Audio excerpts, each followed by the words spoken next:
Henry का नियम क्या है, हेनरी के नियम की सीमाएँ क्या हैं, हेनरी के नियम का उपयोग कहाँ किया जाता है, आज के इस वीडियो में बताया जाएगा और आप सभी विद्यार्थी इसे अपने कॉपी में नोट करते चलिएगा, जिससे आपका एक नोट्स भी बनता रहेगा। तो हेडिंग को नोट कर लीजिए, हेनरी का नियम। अब इस नियम के अनुसार लिखेंगे। अब इनका नियम क्या है? लिखेंगे इस नियम के अनुसार, इस नियम के अनुसार। अब ये क्या बात बताए थे? तो लिखेंगे यहाँ पर इस नियम के अनुसार के बाद से जो है, अब यहाँ लिखेंगे कि स्थिर ताप पर, मतलब यहाँ पे ताप जो है वह क्या हो? स्थिर हो। तो कहेंगे स्थिर ताप पर किसी विलायक, किसी विलायक, किसी विलायक के एकांक, विलायक के एकांक, एकांक द्रव्यमान में, एकांक द्रव्यमान में, एकांक द्रव्यमान में घुली, एकांक द्रव्यमान में घुली गैस की मात्रा, घुली गैस की मात्रा, घुली गैस की मात्रा, और यहाँ पे देंगे कामा, गैस के दाब के, गैस के दाब, गैस के दाब के, गैस के दाब के क्या होते हैं? समानुपाती होते हैं। गैस के दाब के क्या हैं? समानुपाती, समानुपाती होता है, समानुपाती होता है। और यहाँ पे डबल इन्वर्टेड कामा को क्या करेंगे? बंद कर देंगे। और यहाँ लिखेंगे हेनरी का नियम कहलाता है। हेनरी का नियम, हेनरी का नियम कहते हैं। कितना आसान है, बस इसे आप क्या करेंगे? 2 बार पढ़ेंगे तो आपको क्या होगा? नियम याद हो जाएगा। कैसे बोलेंगे? तो स्थिर ताप पर किसी विलायक के एकांक द्रव्यमान में घुली गैस की मात्रा, तो एकांक द्रव्यमान में घुली गैस की मात्रा को किसे दिखाएंगे? W से। और गैस के दाब, अब गैस के दाब किसे दिखाएंगे? P के क्या होते हैं? समानुपाती होते हैं। तो बस इसको बोलेंगे कि एकांक द्रव्यमान में घुली गैस की मात्रा उसके दाब के क्या होते हैं? ये चिन्ह का नाम क्या है? समानुपाती होता है। हेनरी का नियम कहलाता है। बस इसका नाम आपको याद रखना है। इसका नाम क्या है? विलायक के एकांक द्रव्यमान में घुली गैस की मात्रा गैस के दाब के क्या होते हैं? समानुपाती होते हैं। हेनरी का नियम कहलाते हैं। अब इस चिन्ह को हटा देंगे समानुपाती को, तो क्या लिखेंगे? W बराबर लिख लेंगे और यहाँ लिखेंगे K, H लिखेंगे, इंटू क्या हो जाएगा? P। और यहाँ लिखेंगे जहाँ, जहाँ, जहाँ K H क्या है? एक स्थिरांक है। जहाँ K H जो है क्या है? एक स्थिरांक है और उसका नाम क्या है? स्थिरांक है जो हेनरी स्थिरांक है, जो हेनरी स्थिरांक है, हेनरी स्थिरांक है।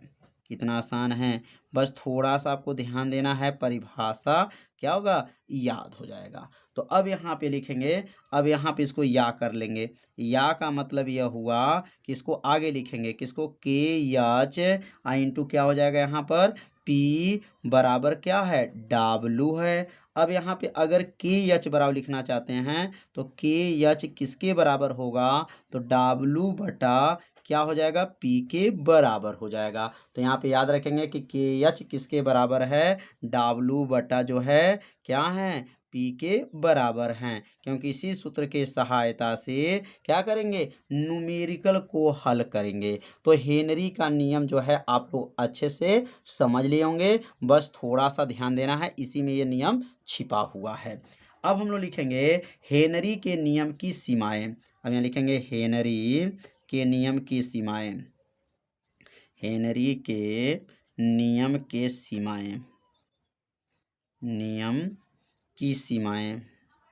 अब इसकी सीमाएं क्या हैं? कई बार परीक्षा में जो है 1 नंबर में पूछा गया है। प्रश्न जो है 1 नंबर वाले जो प्रश्न में ऐसे प्रश्न पूछा जाता है कि हेनरी का नियम की सीमाएं सीमाएं क्या हैं, या हेनरी का नियम का उपयोग कहाँ किया जाता है। तो पहले हेनरी का सीमाएं समझ लेते हैं। तो इसकी सीमाएं जो हैं निम्न होते हैं। तो लिखेंगे हेनरी के नियम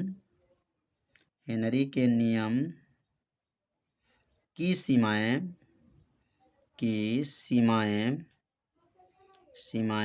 क्या हैं, निम्न हैं।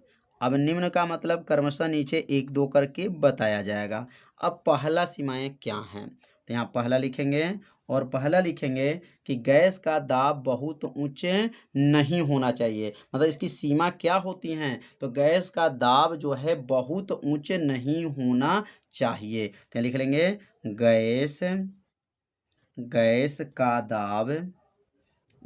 का दाब बहुत ऊंचे नहीं होना चाहिए।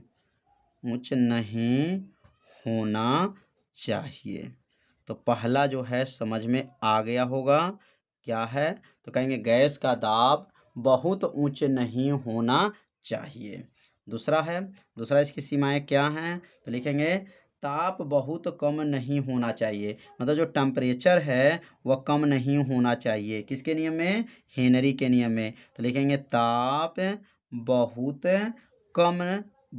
कम नहीं होना चाहिए।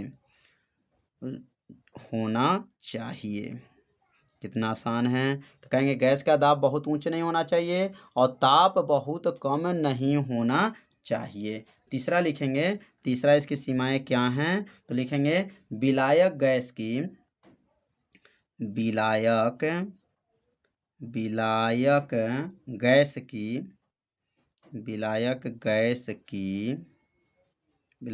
की आणविक अवस्था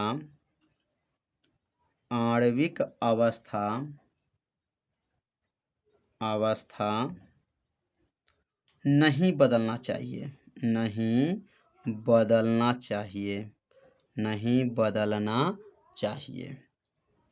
तो यह जो है टोटल 3 जो है हेनरी के नियम की क्या हैं, सीमाएं हैं। तो तीनों जो सीमाएं को जो है आप सभी विद्यार्थी अपने कॉपी में इसको क्या कीजिए, नोट कर लीजिए और इसे 2 बार पढ़िए। हेनरी के नियम की सीमाएं आपको क्या होगा, याद हो जाएगा। अब हम लोग पढ़ेंगे हेनरी का नियम का उपयोग कहाँ करते हैं। तो हेडिंग डालेंगे अब हेनरी के नियम का उपयोग। अब इसका उपयोग कहाँ होगा, तो अब इसका उपयोग लिख लेंगे। लिखेंगे हेनरी के नियम का उपयोग जो है क्या है, निम्न है। तो लिखेंगे पहला, यहाँ लिखेंगे हेनरी के नियम का उपयोग क्या है, निम्न है। अब निम्न मतलब नीचे लिखा जाएगा क्रमशः 1 2 करके। तो अब यहाँ पहला इसका जो है उपयोग क्या है, तो लिखेंगे इस नियम का उपयोग जो है, इस नियम का उपयोग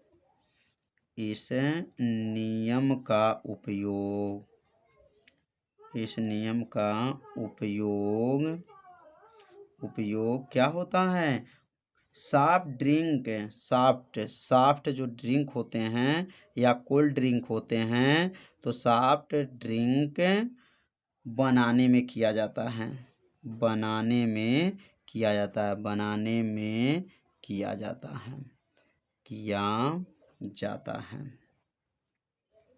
किसमें प्रयोग करते हैं, सॉफ्ट ड्रिंक बनाने में इसका प्रयोग किया जाता है।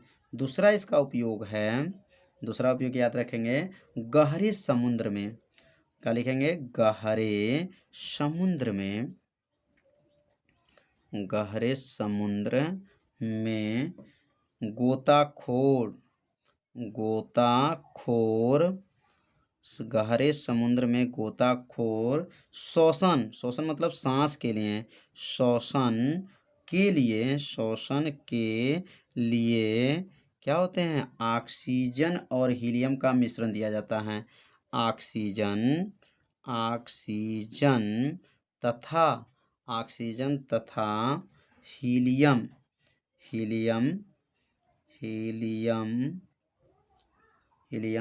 का मिश्रण,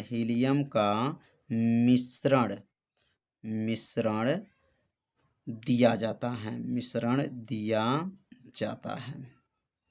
कितना आसान है। तो क्या होता है, गहरे समुद्र में जो गोताखोर होते हैं वह शोषण के लिए ऑक्सीजन और तथा हीलियम के मिश्रण को दिया जाता है। यह किस नियम पे आधारित होता है, तो हेनरी के नियम पर आधारित होता है। तो यहाँ हेनरी के 2 नियम का जो है उपयोग बताया गया। तो ये दोनों उपयोग जो है आप लोग अच्छे से समझ लिए होंगे। तो अब आगे हम लोग पढ़ेंगे। तो अब अगला हेडिंग जो है वाष्प दाब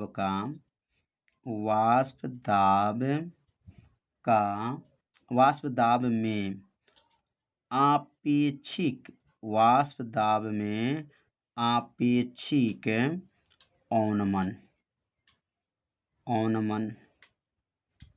तो अब कैसे पेपर में पूछा जाएगा कि वाष्प दाब में आपेक्षिक औनमन से आप क्या समझते हैं, इसकी परिभाषा बताइए। तो इसका उत्तर बहुत ही आसान है। इसका उत्तर लिख लेंगे, किसी विलयन के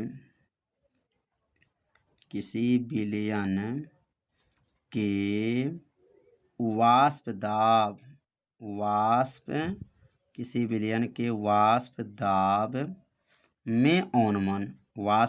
में औनमन, यह बताया जा चुका है।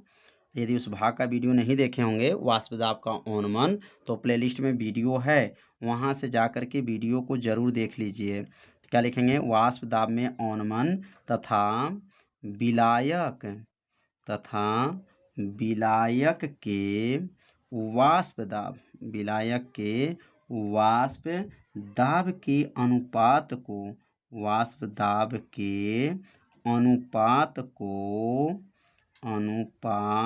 को क्या कहते हैं, वाष्प दाब में आपेक्षिक औनमन कहते हैं।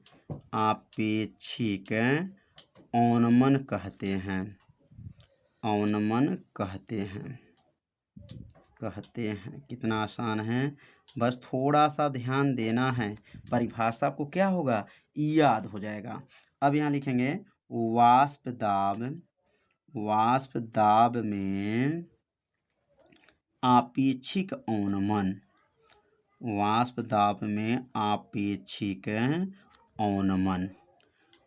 अब वाष्प दाब में आपेक्षिक औनमन किसकी बराबर होगा, तो क्या बताया गया है, वाष्प दाब में औनमन, तो वाष्प दाब में औनमन किसे दिखाएंगे, डेल पी से दिखाते हैं, बटा क्या हो जाए, विलायक के वाष्प दाब, तो विलायक के वाष्प दाब किसे दिखाएंगे, P0 से दिखाते हैं।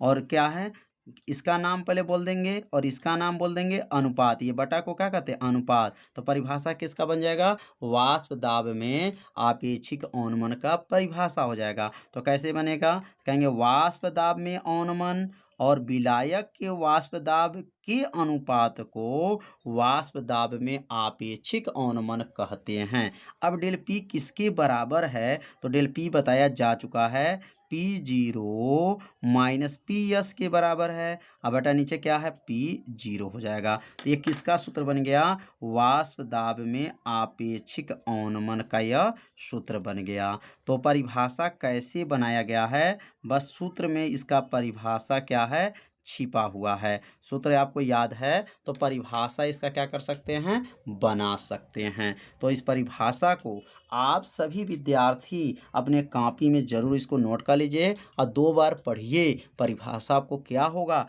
याद हो जाएगा। तो आज का ये वीडियो कैसा था, आप सभी विद्यार्थी जरूर कमेंट कीजिएगा, वीडियो को लाइक कर दीजिएगा और चैनल पे यदि आप पहली बार आए होंगे तो चैनल को सब्सक्राइब जरूर कर लीजिए। तो मिलते हैं अब अगले भाग में, तब तक के लिए सभी विद्यार्थियों को नमस्कार।